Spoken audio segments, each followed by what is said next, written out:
জীবনে এমন একটা গাড়ি আর সুন্দর একটা বাড়ি যদি হয় তাহলে আর আল্লাহর রহমতে আর কি লাগে।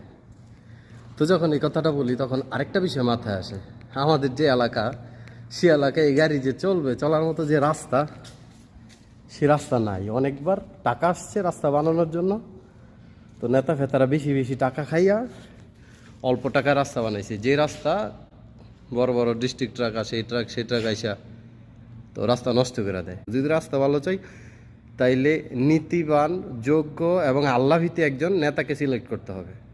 আশা করি আপনারা বুঝতে পারছেন। এবারে ইলেকশনে কোনো দিক দিয়ে মিস করা যাবে না। তাহলে অবশ্যই কি করতে হবে, যোগ্য, নীতিবান, আল্লাভীতি একজন ব্যক্তিকে দেশের ক্ষমতায় বসাতে হবে, যারা ক্ষমতায় আসলে টাকা চুরি করবে না, ছিনতাই করবে না, পকেট মারবে না এবং দেশের টাকা খাবে না। তাহলেই যদি দেশে এরকম গাড়ির আশা করা যায় যে এরকম গাড়ি এবং বাড়ি যদি হয় তাহলে জীবন সুন্দর।